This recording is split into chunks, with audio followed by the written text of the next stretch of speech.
Selamat petang, salam sejahtera. Terima kasih kerana bersama dengan saya di Nazilin Unity Channel. Sanusi sendiri yang rosakkan reputasinya, kata Saifuddin Nasution Ismail.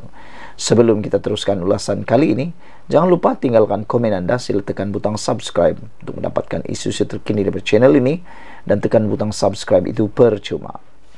Menteri Dalam Negeri Saifuddin Nasution Ismail berkata, reputasi Menteri Besar Kedah Muhammad Sanusi Maknor rosak berpunca daripada faktor takbir urusnya sendiri. Setiausaha Agung PKR itu berkata demikian dalam penyataan pembelaan terhadap Saman Sanusi susulan dakwaan kecurian unsur nadir bumi RII di Bukit Enggang, Sik Kedah. Sehubungan dengan reputasi Sanusi yang didakwanya telah dicemari, Saifuddin berpendapat bahawa reputasi Sanusi sudah tentunya telah dikompromi, direndahkan dan dipersenda. Walau bagaimanapun, Saifuddin berhujah bahawa kerosakan reputasi Sanusi ini bukan berpunca daripada kenyataan-kenyataan tersebut, tetapi sebaliknya berpunca daripada faktor takbir urus dan penyelewengan pentadbiran Sanusi semasa beliau menjadi Menteri Besar Kedah dan pengerusi MBI Kedah, kata defendant. Pernyataan pembelaan itu difailkan di Mahkamah Tinggi Alor pada 14 September. Saifuddin juga membangkitkan pengendalian dana sistem maklumat rekod-rekod Jalan Raya Malaysia MARIS yang didakwanya berlaku secara tidak wajar atau dengan cara yang menunjukkan kekurangan kepintaran kewangan serta isu takbir urus kontroversi berkaitan RII. Semua perkara ini menunjukkan bahawa Sanusi mungkin dianggap sebagai seorang pemimpin yang lemah, tidak mempunyai kualiti kepimpinan yang mantap seperti yang diperlukan untuk mentadbir sesebuah negeri dengan berkesan, katanya. Peguam defendant Navpreet Singh berkata, tindakan sivil itu ditetapkan untuk pengurusan kes pada 21 September.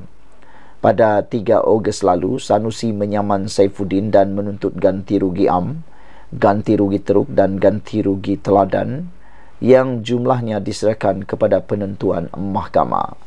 Saudara-saudara sekalian, sudah lama kita tidak dengar tentang isu RII antara Saifuddin Nasution Ismail dan juga antara Sanusi Maknor.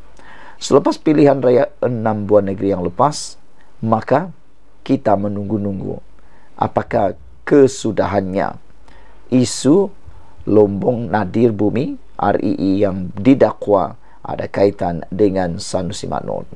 Sekian dulu untuk kali ini. Jangan lupa tinggalkan komen Anda, sila tekan butang subscribe. Malaysia kita punya, kita jaga sama-sama, cintai Malaysiaku. Bye-bye. Selamat petang, salam sejahtera. Terima kasih kerana bersama dengan saya di Nazilin Unity Channel. Saudara-saudara sekalian, ada aura mengatakan bahawa Perdana Menteri kita, Anwar Ibrahim, bakal digantikan oleh seorang Perdana Menteri yang baru, yang merupakan orang paling tua dalam bidang politik Malaysia, yang paling banyak kali sekali lompat-lompat gabungan parti, dan yang paling banyak sekali menjadi Perdana Menteri. Siapa lagi kalau bukan Tun Dr. Mahathir Mohamad.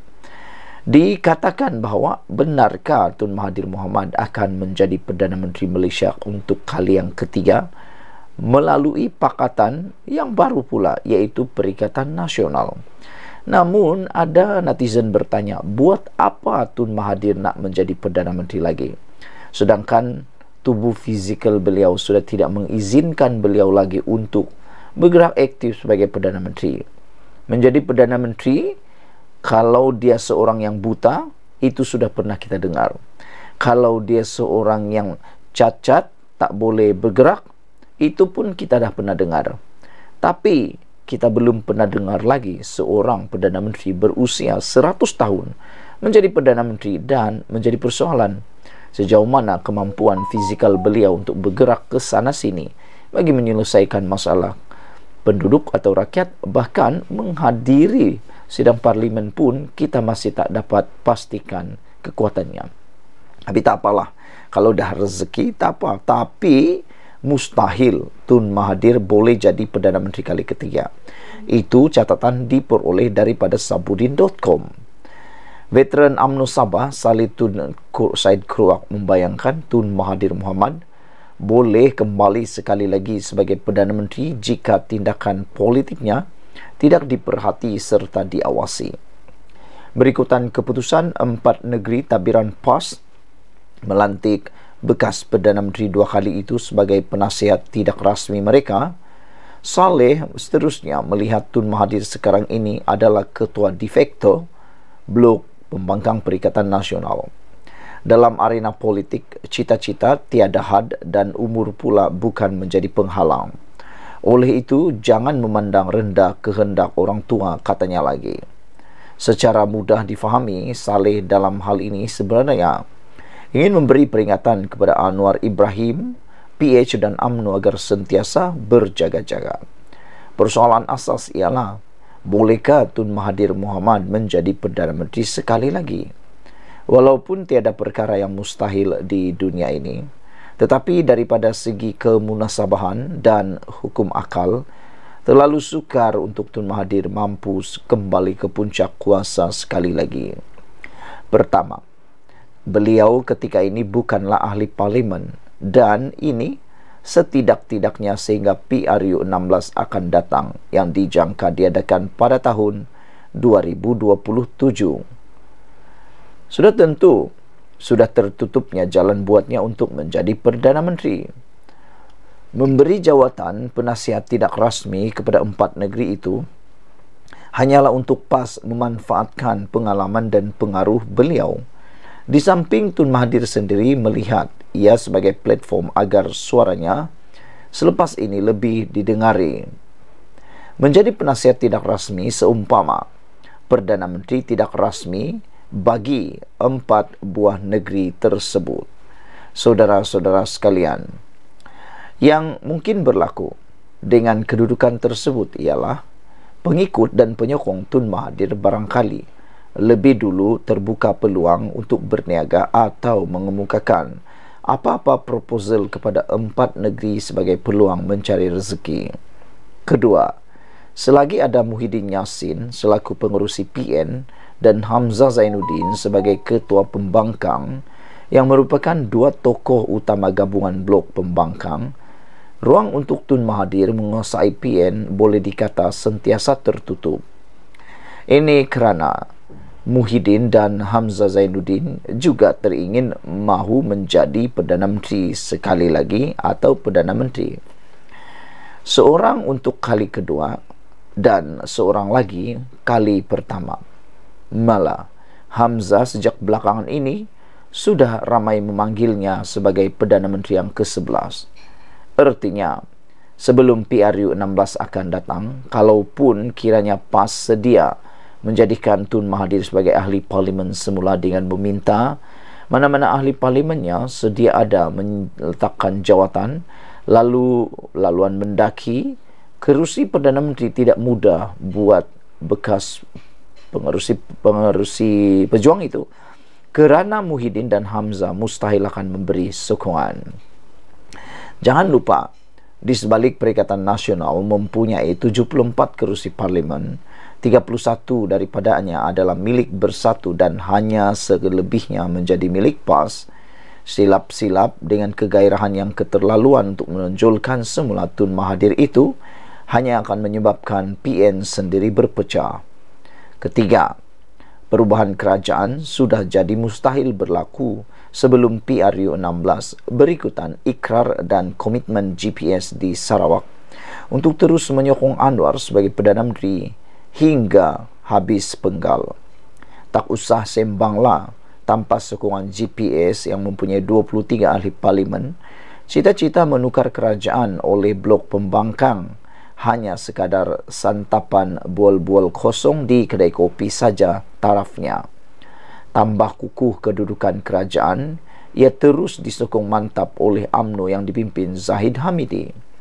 Keempat dan terakhir, detik paling dekat untuk melihat kemungkinan berlaku pertukaran kerajaan khusus kerana komitmen sokongan GPS ialah pada PRU 16 tahun 2027 akan datang.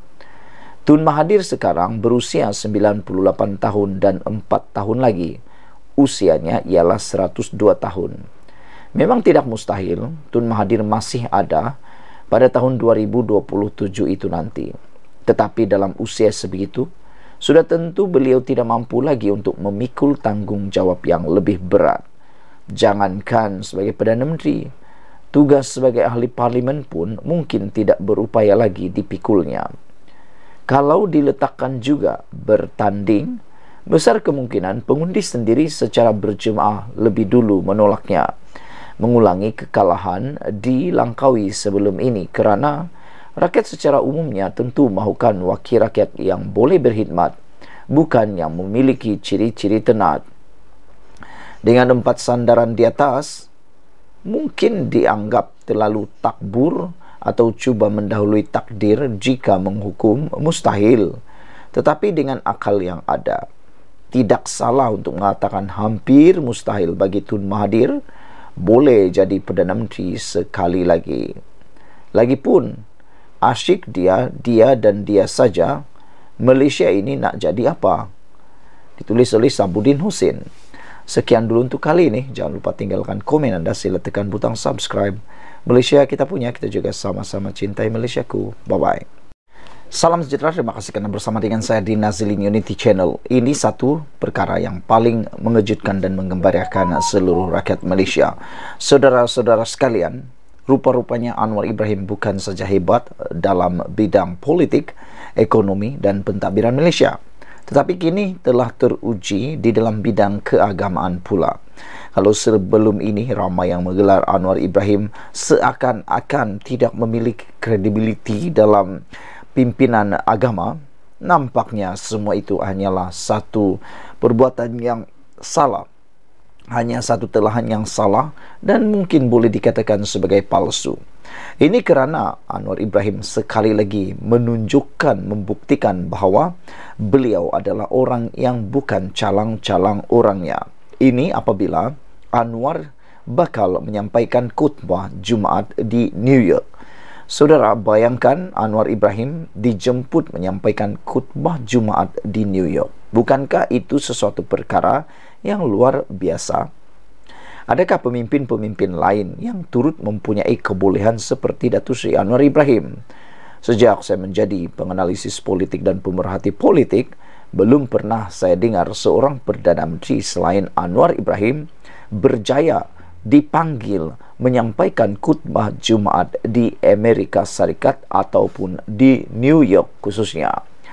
Bakal tercipta satu lagi sejarah apabila Perdana Menteri Datuk Seri Anwar Ibrahim dijadual menyampaikan khutbah solat Jumaat di Masjid Pusat Kebudayaan Islam New York pada 22 September ini.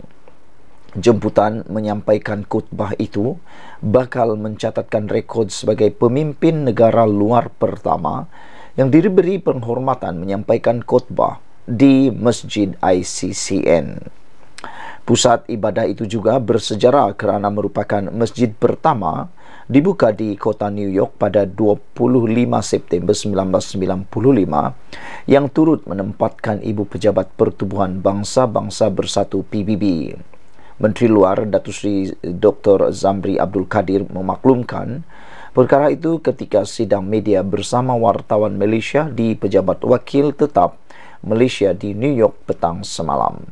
Menurutnya, Anwar yang juga Menteri Kewangan, Perdana Menteri akan berada di New York pada 20 hingga 23 September sempena Perhimpunan Agung PBB pada ke-78. Ahli Parlimen Tambun itu akan diiringi isterinya Datuk Seri Wan Azizah Wan Ismail, Menteri Dalam Negeri Datuk Seri Saifuddin Ismail Ismail, serta Menteri Pelaburan Perdagangan dan Industri Tengku Datuk Seri Zafrul Tengku Abdul Aziz. Turut serta Menteri Kesihatan Dr. Zaliha Mustafa, Speaker Dewan Undangan Negeri, Timbalan Ketua Menteri dan Ahli Parlimen serta pegawai kanan kerajaan dari kementerian yang berkaitan. Saudara-saudara sekalian, apabila membacakan tentang pencapaian luar biasa, mencatat rekod luar biasa Malaysia ini membanggakan kita semua. Maka dengan ini kata-kata di luar sana yang memerli, yang mengatakan Anwar Ibrahim seakan-akan bukan Islam yang sejati adalah sesuatu perkara yang tidak tepat sama sekali. Hal ini kerana Anwar Ibrahim telah pun membuktikannya kali ini, yang mana beliau kini bakal menyampaikan khutbah Jumat di kota New York, dan ini ialah sejarah baru untuk Malaysia. Sekian dulu untuk kali ini. Jangan lupa tinggalkan komen anda, tekan butang subscribe. Kita jumpa lagi. Bye-bye.